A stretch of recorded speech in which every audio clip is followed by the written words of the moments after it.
very good morning. Let's start by talking about what I just said.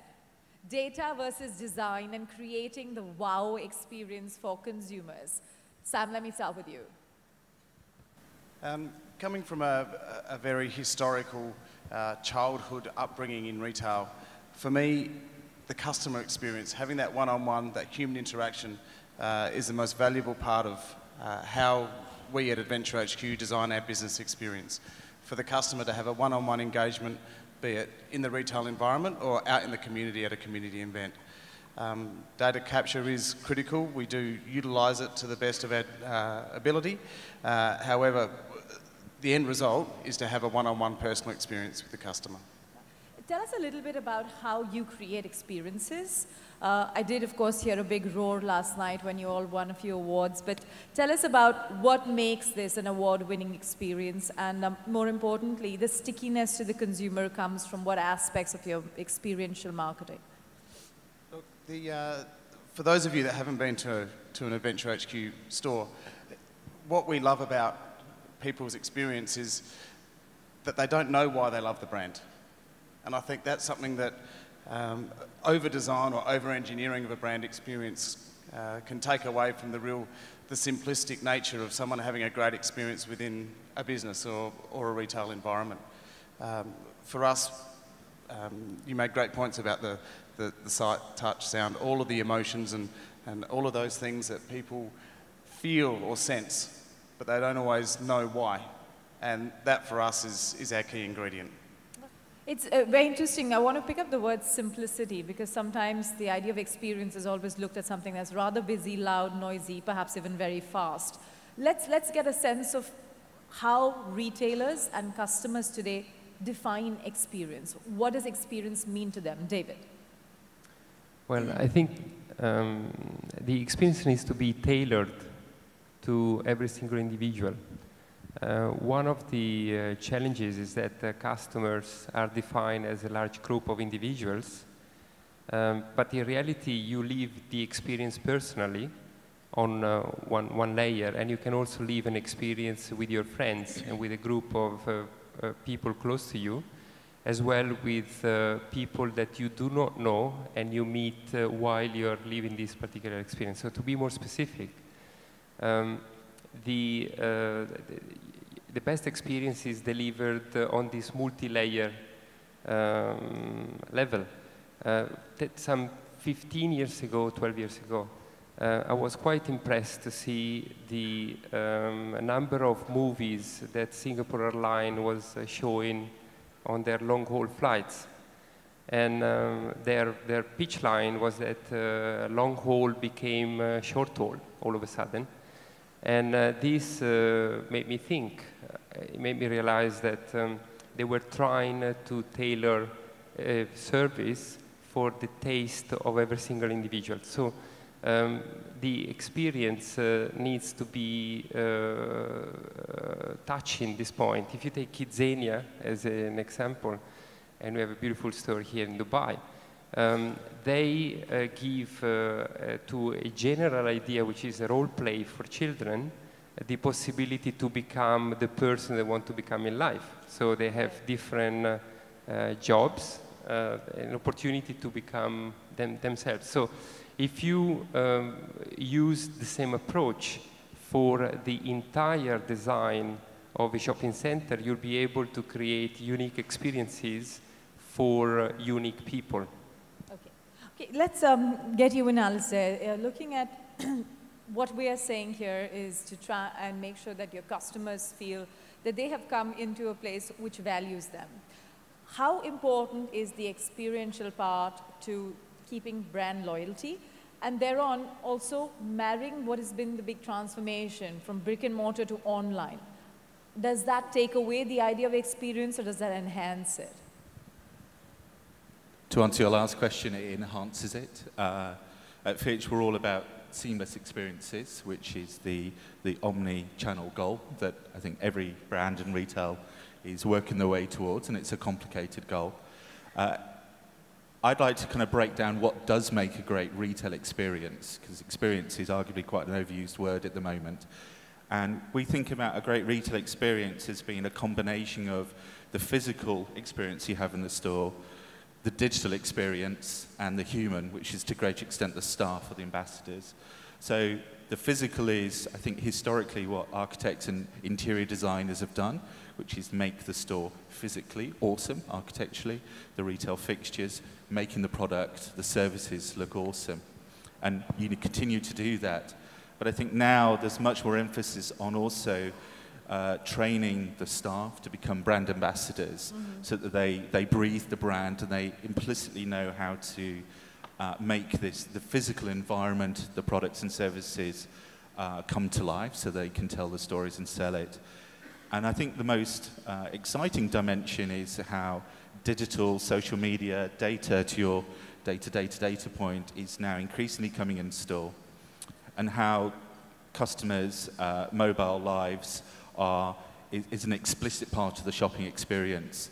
Sure. So myself and my team in London, we're very much about creating retail experiences, which is a combination of the physical, human, and digital in concert together. And for different brands, they're dialed up in different ways. So the adventure park may be more physical and less digital, and some other types of retail categories would be much more digital experiences. And it's getting the right combination for the right brand and retail. And that, when you get it right, that builds the loyalty. Okay, interesting. Right combination, looking at the right kind of retail, more importantly, ensuring that you're targeting the customer with an appropriate combination of what could be technology and design. Let's talk about that piece, technology and design. Daniel, IMAX is clearly an experiential service, product offering, whatever you want to call it. But when you are looking at these 5 senses, what is it that you're putting down in your strategy about the way people will approach IMAX? Yes, we know it's great technology at one level, but it has to go beyond what that offering is, right? Well, I think everything adds up. In terms of technology, you know, what you see on a screen and what you hear from a sound perspective makes a lot of difference when you're watching a film. In our space of business, these 2 senses play a vital role. And I think where we look at is how we can enhance that experience. So can we make the image sharper? Can we have the sound that's not jarring a little bit somewhere? And things like that, and make the, in terms of design, you know, how can an acoustic treatment change that for you? So there is a mix of different things, but beyond these senses, you know, it's not a format where you can enhance a feel experience, for example. So we work on these 2 senses to create an experience. And to add to it is design is essentially the geometry of the theater. You know, at what level you fill in. You walk into an IMAX, your periphery of vision is completely enhanced. So things like that add to the experience factor. Not so much, I mean, it's not a gold class experience wherein you sit in sort of a lounge bar, sort of a chair and with blanket on yourself. You know, that's not what we are in. So for us, it's essential how we keep technology and digital at the edge of what we can offer. Sure. But at the same time, since you have to all the time engage with a fair number of partners, do you think it's there is a shift in the way people are thinking about design and technology? Are you able to communicate and convince some of these partners that if IMAX stands for this, you know, that's perhaps something that you need to build on to be able to deliver your experience a little better? Yeah, and they understand that. So before they get into the business, you know, they visit a lot of IMAX theaters. They understand what the key essence of technology is in our business, and they try and integrate that to a great effect. But there are, at times, I've come across people who want to give experience, to take experience to the next level, and in the process, experience is lost because the design over enhances, and there's no room for what the main USP of the business is. Right. So yeah, it's a bit of a challenge, but we try and keep that at check as much as possible. Sure. David, when people talk about an experience, they get a sense of something physical. There's a store, okay, or there's something happening in front of them, or there's an activity, there's a performance. But actually today, the consumer is being exposed to something we've been discussing in great detail: online, digital, stuff that you can't touch, feel, but you can definitely see and yet experience. Similarly, they're getting exposed to, you know, stores that may be concept stores, but at those stores there might be some activity that actually helps the conversion of technology. So when one looks at the idea that there is a touch and feel element of it, sure, but at the same time there's something that's completely intangible. So how does that experience in today's world be provided? And will it happen through different media? Would it happen through one media? How? Well, let's define experience. The experience generates emotions. So you make that purchase and you feel excited, fulfilled. Experience generates memory. So you have a story to tell.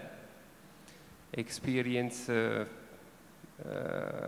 generates is generated by desire. So Lorenzo Villa used to be a Renaissance boy that wrote a few books. And this guy said, it is not really reaching your destination, the real goal. It's the desire to reach that destination that gives you joy and happiness. So this is probably the best description of experience. It's the journey. The journey equates to the story. So if you want to have a great experience, you have to have a great story, which means a great journey. So if you have this in mind, whether it is brick and mortar, so a tangible physical experience, you're sitting under a palm in the middle of a mall, have a sip of coffee, working on your iPad, and perhaps preparing your presentation for a conference. Yeah. So this is a moment which is very physical, very tangible, but at the same time you can have the same vibrant emotion, like my wife, that is zooming into the Gucci bag and or Burberry's and see the details of the pattern of the bag and comparing it to Hello magazine and whatever Delavigne was wearing just the day before in the high streets in London. So she gets excited and for this.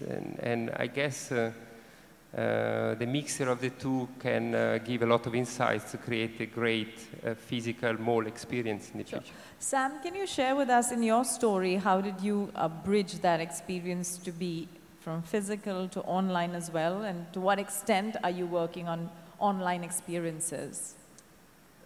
I think David makes a great point at that it's about the story. And because Adventure HQ is a homegrown brand, it was built by a bunch of retailers. We didn't engage with a design company. We didn't engage with a branding company. We developed the store, we developed the brand ourselves in-house through our own passion for delivering an experience. We're passionate about our product. We have the same genetic makeup as majority of our customers. So we understand the psychology. So communicating the stories, as David was saying, that is the journey. So translating that into a physical space was quite easy for us. Right. Because we understood the customer circulation, the senses that we needed to engage with to actually motivate and inspire people to have an experience within our physical retail space. Sure. How we're bridging that and taking that to a digital and a community basis is continuing that story online. And the point that was also made was about the store team. We don't call them staff, they're store team. They are our ambassadors, they're our best marketing tool.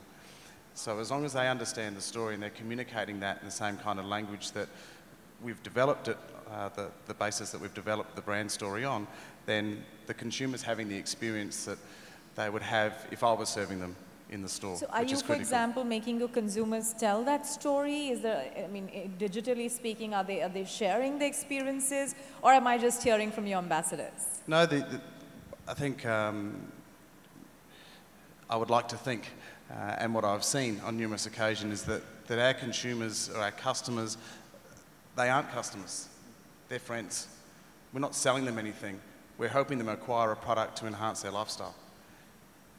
And for me, that's, I think, one of the big shifts in brand and retail over the last couple of years, that for decades now, Brands have talked about storytelling. So when you buy their product, their service, you go to their store, it's the brand that projects the story onto the customer. So you absorb it, a bit like a gallery.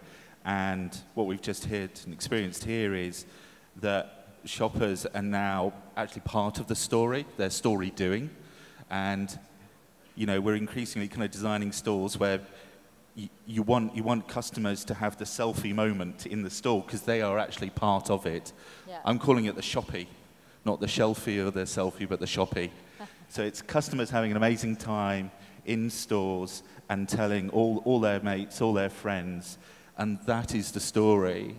And it's increasingly less about, we just referenced Burberry handbags, a fantastic brand, so I'm not criticizing it, but they used to talk a lot about the provenance of Burberry, where the raincoat came from the trenches and its historical story. And now the stories around Burberry are the live fashion shows that are communicated around the world, the music events in their flagship stores, and it's always part of the audience who are the actual story that's going on there. So what we seem to have somewhat concluded is that there has to be a story and the story must be told. At least that's something that most of you agree on. But how many levels should this story be told? Should it be a multifaceted, multi-pronged approach in terms of what media you're using? So we talked about physical and digital retail.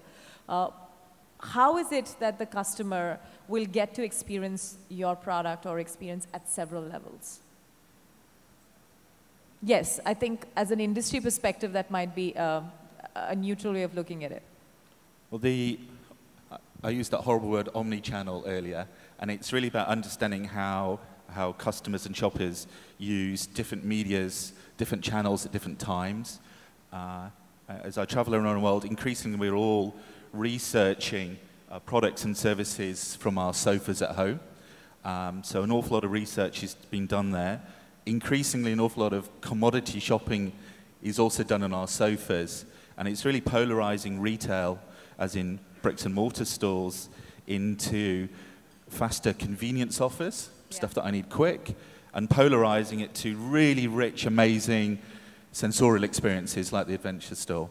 And as we see a lot of parts of the world, big box retail stores are closing, and they're becoming smaller and more city center, more click and collect. And it's really understanding how the physical store plays a very key part of a broader retail strategy. And getting that right, again, kind of taps into modern shopping habits. Yeah. Daniel, you want to add your perspective there on that whole experience, more importantly, the aspirational lifestyle that's actually adding or contributing to that kind of demand from retailers? Yeah, no, I mean, I think he made a great point where a lot of shopping is being done from the couch, right? And we're trying to say, you know, don't do that. Come out, experience something that you cannot watch at home or on your sofa. You know, for the business that we're in, the screens are shrinking, so you can watch content at any different mode. And what we say is we want to create an experience where you come out of that space and then watch it and experience something on a large screen that's more lifelike, life-size, and then go back and tell a story that, hey, you know, the character in a movie was wearing something like this, you know, which is not quite visible on your iPhone screen or any of those. So for us, it's more about storytelling in the real world. So yeah, we're working on, that's sort of our motive towards where we are heading. So tell me, how do you cater to the costs around this? Do you call it an effort towards marketing? Do you call it an effort which is perhaps an investment in higher revenues? And are you finding a way to measure your efforts in design experience and brand experiences just by the way of the change in revenues? Are you doing any such analysis with it? Well, not at the moment, because what we've seen is people are willing to come out and watch it when you give them a differentiated experience. So we've not got into an analysis to see, you know, to put any tangible, you know, sort of benefits or lines to it. But we are definitely seeing an upward trend of people saying, hey, I'm done with watching this movie on, you know, on a small screen. I want to go watch it real on an IMAX or any other format that provides you know, a different experience. There are multiple formats today that give you different sort of experiences. So we're seeing an upward trend of that. There was a point where people were not willing to go out about 3 years ago, and then now you see a lot of people demand on Facebook, on social media saying, hey, when's this movie coming out? We want to go out and watch this movie. So we are definitely seeing an upward trend. Right. Sam, talking of costs, and costs are very real, is a very real issue for retailers who want to make sure that their margins are not shrinking. But a lot of the idea of the brand experience seems like an investment, seems like money that has to be spent as a part of a marketing budget. Do you think that often a physical store or a physical form of what you want to say and how you want to tell a story can become a drag on the way you can have revenues? Do you think that becomes a cost center? I think if you spend it wisely, it's an investment that pays. It's not a cost center, it's an investment. If you're not getting return on investment and telling your story, well, there's a crack in your story. Or you're not communicating your story to the people that are on telling your story. Yeah. So no, I think that you know, it's money that needs to be spent. It just needs to be monitored in the way that it's invested and not wasted. David?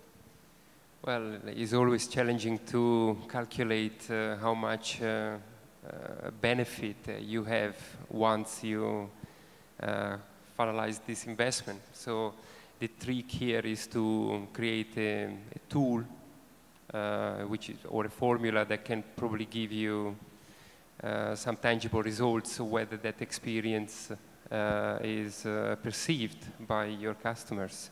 And this is always the challenge.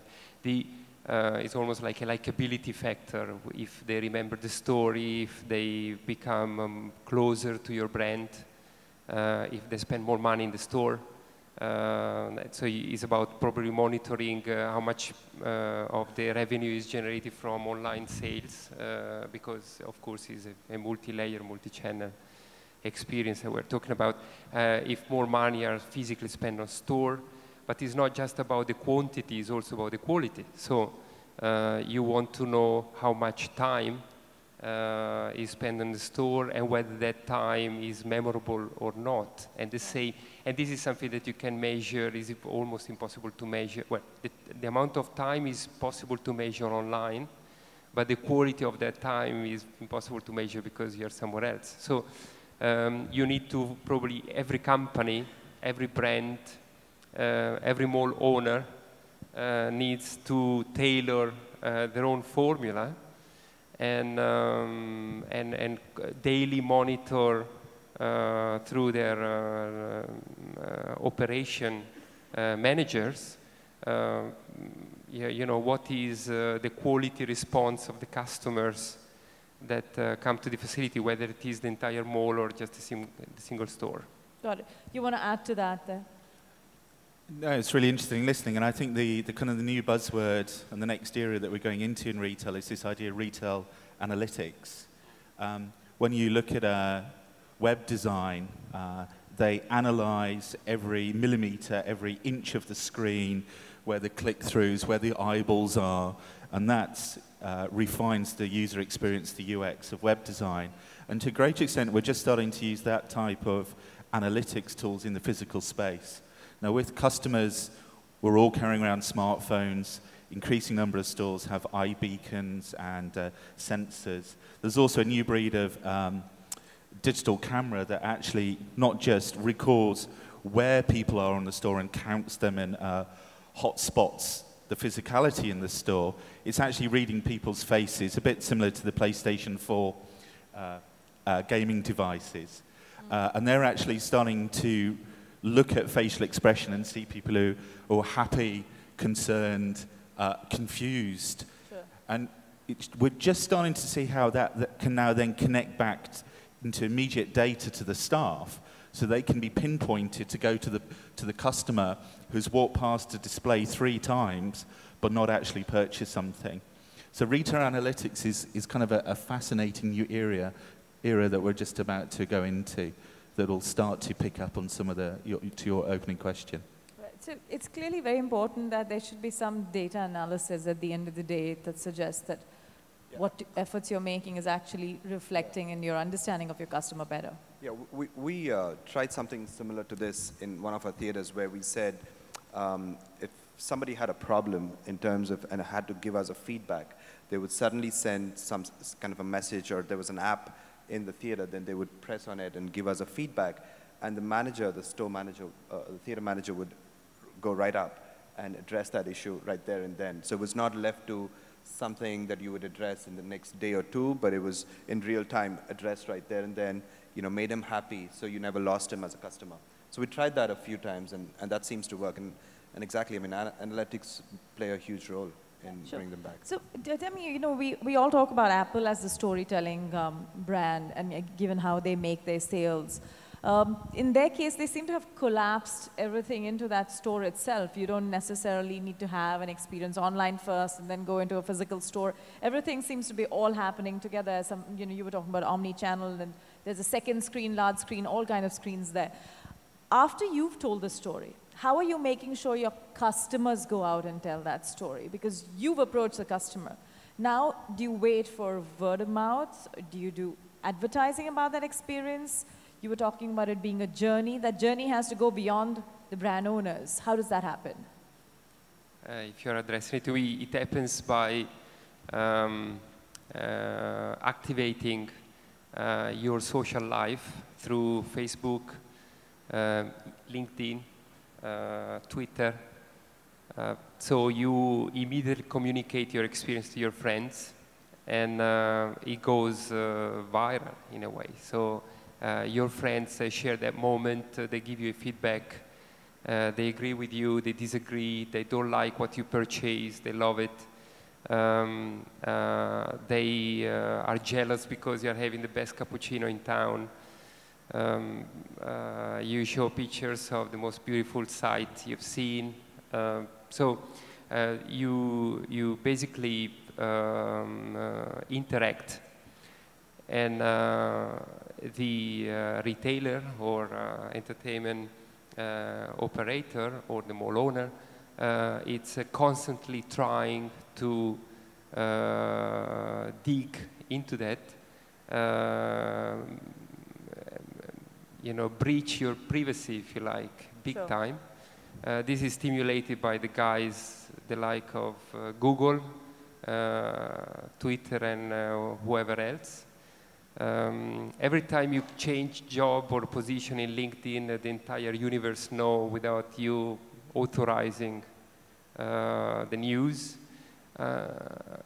You know, you have the positive side that we talk about, but you have also the rubbish side of having your private life on display.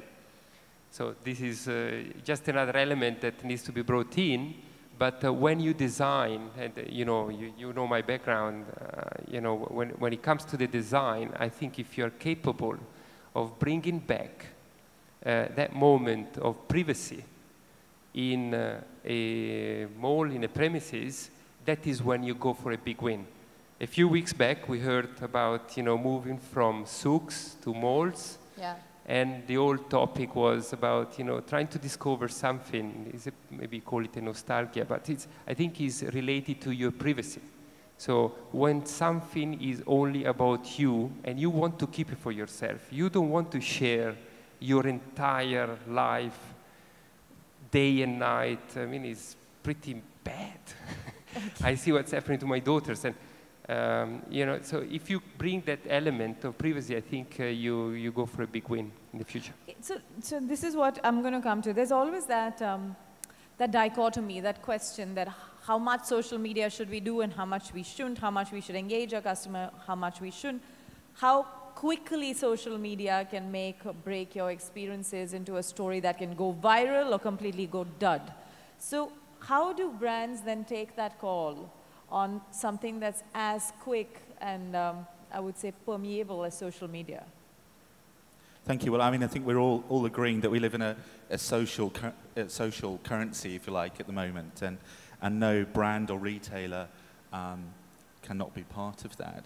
And I'm interested in building on your thought there of businesses like Nike who as well as having a fantastic physical environment, they have the evening running club, and they do marathons and half marathons. So they're actually creating a whole, not just a virtual community, they're actually creating a real and physical community of like-minded people who come together. And I think that's, you know, look at Lululemon and their yoga clubs. I'm fascinated by the convergence of leisure, entertainment, and retail. They used to all play very separate areas. Interestingly, one of the winners last night was the Adidas World Cup campaign, Football World Cup in Brazil, which actually my team in London created. And what was interesting with Adidas at the World Cup is they did very little above the line advertising, and it was all around the attitude of Adidas, and it was more of a social media campaign. Even the football had its own tweet every day of what the ball's point of view was. And when you look at the data after the Brazil World Cup, Adidas actually won the battle over its American competitor for the first time. And it wasn't through big budget above the line, it was through activating the brand and very quick activation. So if somebody scored, if there was a big news story on the evening game, the next morning, Adidas are talking about it with passion across all their channels. They don't have like a 3-week lag for the content to come out. So there's now almost a real-time communication, and sharing the passion and the energy of brands I see is key. Yeah, great. Daniel, reflect on something that he said, that if you look at some of the active campaigns on social media, they can tell the story far better than, let's say, a big hoarding or certainly a big video advertisement today. I mean, at least that's an option. How has IMAX's experience been, and what kind of media do you use to promote your brand? We're pretty active socially. You know, the likes of Facebook and Twitter and Instagram and what have you. And we go out talking about the movies that we're coming out with, talk about where the premieres are being held, what the new posters look like, you know, who the cast and crew are, what to expect. We talk a lot about those through the social media. You know, one of the movies that's coming out later this month is a movie called Interstellar. And you know, the whole web is filled with Interstellar posters. It feels like you've watched half the film if you just go through what is out there, you know, on the social media, because there's so much told on social media. So we're pretty strong on that one. And I think that creates the buzz where people say, oh my God, I've seen so much on social media that I really want to go watch this. Yeah, but is creating buzz the same thing as engaging, do you think?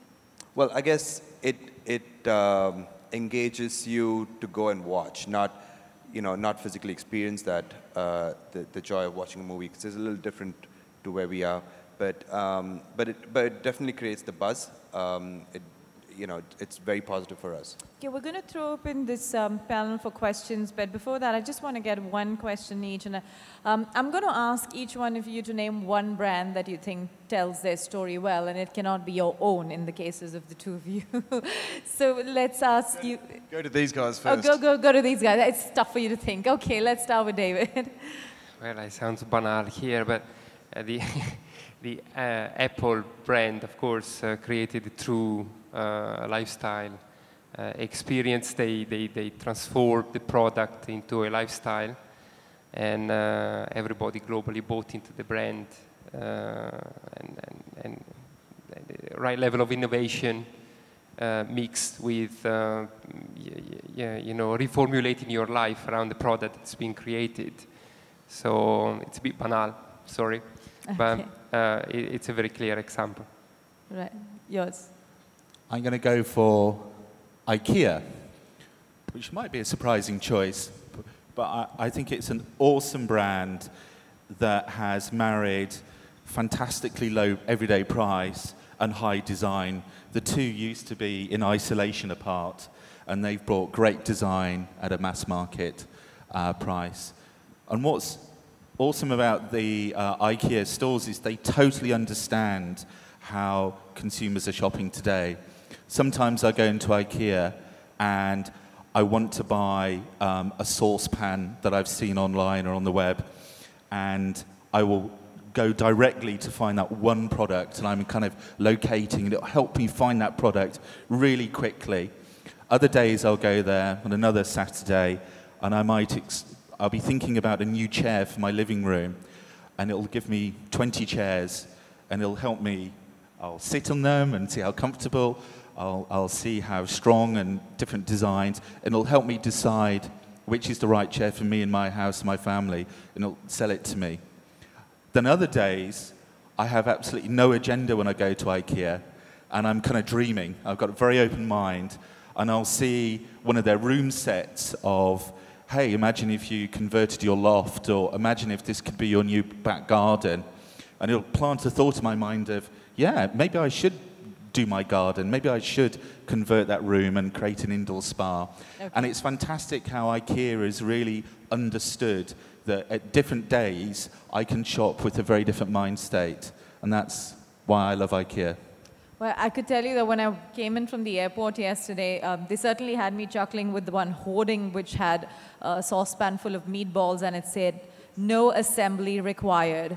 So that was definitely something that caught my eye. Okay, now I'm going to come and put the spotlight on the two of you. A brand outside IMAX that interests you for its design and otherwise. I think Nike for me, and the reason is someone who's never been into running, never been into sports, can walk into the store, figure out what kind of shoes fits them, you know, buy all your stuff, plus get involved in sort of the running campaigns that they have.